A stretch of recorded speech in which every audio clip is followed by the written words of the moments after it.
तो हमारा क्वेश्चन है, two groups of 4 person each are to be selected from group of 8 person A B C D E F C H. इन 8 लोगों में 4 लोगों का ग्रुप बनाना है। ठीक, बहुत अच्छा है। तो चलिए हम मान लेते हैं कि 2 ग्रुप बनने हैं मेरे। एक ग्रुप G1 कर लेते हैं, एक ग्रुप G2 कर लेते हैं। ठीक, समझ रहे हैं आप? एक मिनट।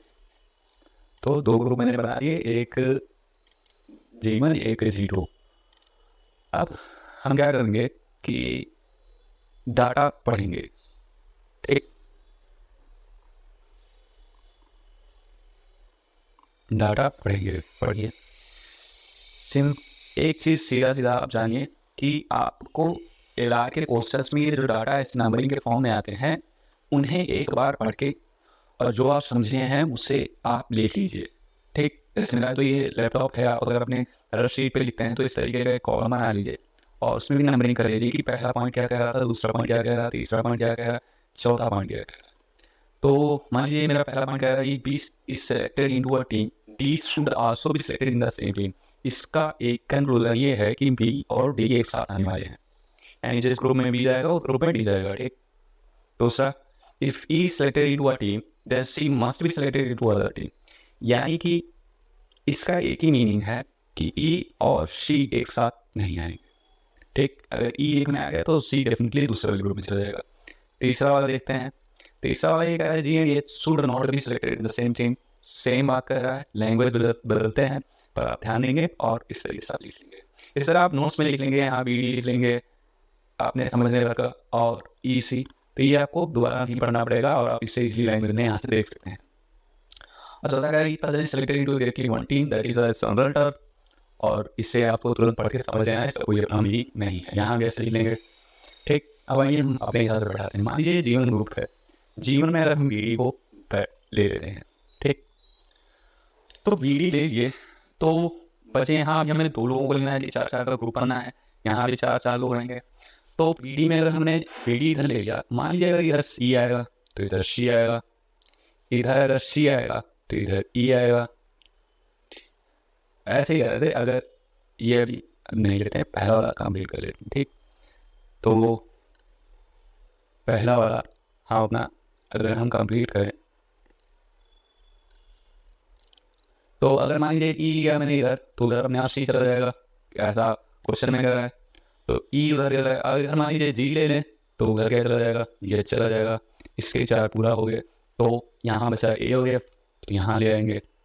ठीक, दूसरा फिर इधर बी डी रहने देते हैं और ई इधर रहने देते हैं और सी इधर रहने देते हैं। इस बार इधर जी नहीं बल्कि एच ले लेते हैं। तो 4 लोगों का ग्रुप बना, लेकिन वो डिफरेंट है पहले वाले से। तो ये अगर यहाँ है तो जी यहाँ होगा और फिर बचे ए एफ तो यहाँ आएंगे। ठीक, तीसरा देखते हैं क्या, फिर बी डी को नहीं रहने देते हैं।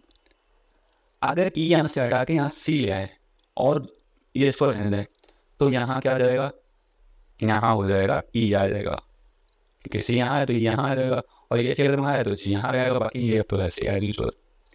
फिर चौथा केस देखते हैं।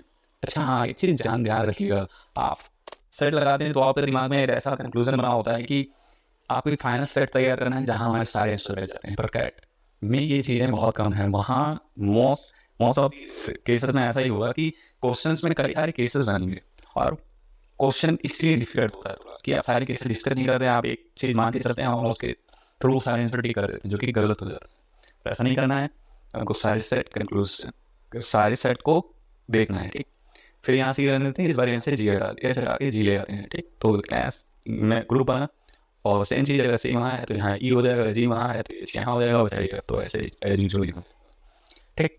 ये मेरे सारे केसेस। आप अगर एक केस ये हो सकता है कि ये सारे जीवन में चले जाएँ, जी2 में चले जाएँ, इस सारे जीवन में आ जाए, तो ऐसे लास्ट सेट बनेंगे। पर इसके अलावा मेंबर्स में चेंजेस कोई नहीं होगा, यानी हर टीम में इस टाइम ये ही मेंबर्स होंगे, इसके अलावा कुछ नहीं होगा। यहाँ सी नहीं आ सकता, यहाँ मतलब आप समझ रहे हैं कि इसके अलावा कोई केसेस नहीं होंगे। आप ट्राई करिए, कोई केसेस नहीं बनेंगे। और इसके बनाने के तरीके हैं कि आपको जो फिक्स है उसको पहले रख देना। जैसे बीडी मेरा एक साथ रहना है, एक ग्रुप मैंने डाल दिया, ई एक साथ इसी एक साथ में आएगा तो एक में आएगा, एक में सी आएगा, तो एक बार ई को लेकर देख लिया, एक बार सी को लेकर देख लिया, इसी तरह जी के साथ लिया तो इस तरीके का चेंज करके देख लिया। तो मैं देख रहा था कि यहाँ पे हमेशा ई सी या सी एच में कुछ आएंगे, तो उसी के थ्रू मैंने यहाँ पे ए एफ यहाँ कंपल्सरी हो गया ना भाई। ये क्वेश्चन पे कह रहा है B selected into one team who given the following player must be selected into other team. Other team में क्या सिलेक्ट होगा अगर बी एक में सिलेक्ट हो जाए? तो बी में मान लीजिए बी यहाँ सेलेक्ट हुआ, बी यहाँ सेलेक्ट हुआ, बी यहाँ सेलेक्ट हुआ, यहाँ सेलेक्ट हुआ। और एक चीज़ का प्लेयर्स मस्ट बी, एक चीज़ ध्यान रखिए, लैंग्वेज की पकड़ बनाइए और क्वेश्चन को डीपली पढ़िए। मस्ट बी मतलब वो प्लेयर हमेशा वहाँ से जब भी एक ग्रुप में सेलेक्ट हो जाए। तो ए एफ के साथ देखेंगे तो ए एफ, हाँ बी यहाँ सेलेक्ट हुआ तो ए एफ द टीम में सेलेक्ट हो रहे हैं ये प्लेयर, तो ये मान लेते हैं। पर पढ़ेंगे सारे ऑप्शन। सी एच यहाँ तो दिख रहा है अदर टीम में, पर यहाँ सी केवल है, एच नहीं है। यहाँ सी दोनों नहीं है, यहाँ एच है सी नहीं है, तो ये ऑप्शन से आउट हो गया। ई एच को भी सेम पढ़ेंगे तो हमको मिलेगा क्या कि ई एच यहाँ एक ही साथ है, यहाँ पे देखिए ई एच केवल एक ही जगह आ रहा है यहाँ, और हमें हर केसेस में ऐसा होना चाहिए। तो ऐसा ये नहीं तो ये हमारे ऑप्शन पहले सही जा रहे हैं, तो ये से हम यहाँ से ठीक कर देंगे। आप दूसरा क्वेश्चन करिए, E and D are selected in one team, who are the others two person who are selected into the same team. अगर ई डी एक टीम में आ जाते हैं तो वो दो कौन से मेंबर्स होंगे जो उसमें और आएंगे? तो ई डी कहाँ आ रहा है?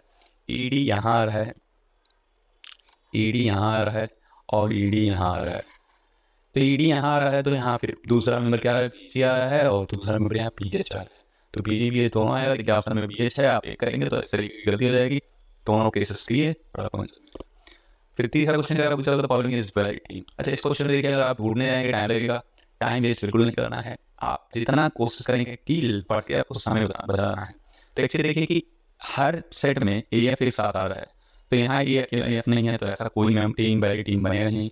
यहाँ ए एफ है, ए नहीं है तो ये भी वैलिड टीम नहीं है। यहाँ ए एफ एक साथ आ गए तो ई एच देख लेते हैं, हाँ एक साथ टीम बन रहा है, इसमें ये सारे मेंबर हैं ये वाली टीम, और ये हमारा सही हो जाएगा। मोर देन वन आंसर है ही नहीं तो ये भी गलत हो जाएगा। ठीक, तो इस तरीके का अप्रोच रखेंगे, सेट बनाएंगे, सेट कंक्लूजन अच्छा करेंगे, सारे केसेस को डिस्कस करेंगे और इजीली आप सारे क्वेश्चन सही करके आएंगे। जी डी आर आर एक खासियत ये है कि अगर आपने सेट अच्छे से केसेस अच्छे से डिस्कस किए हैं तो आपके कोई क्वेश्चन गलत नहीं जाएंगे और सारे क्वेश्चन होने हैं और आपके बहुत अच्छे नंबर बन जाते हैं। ठीक, धन्यवाद।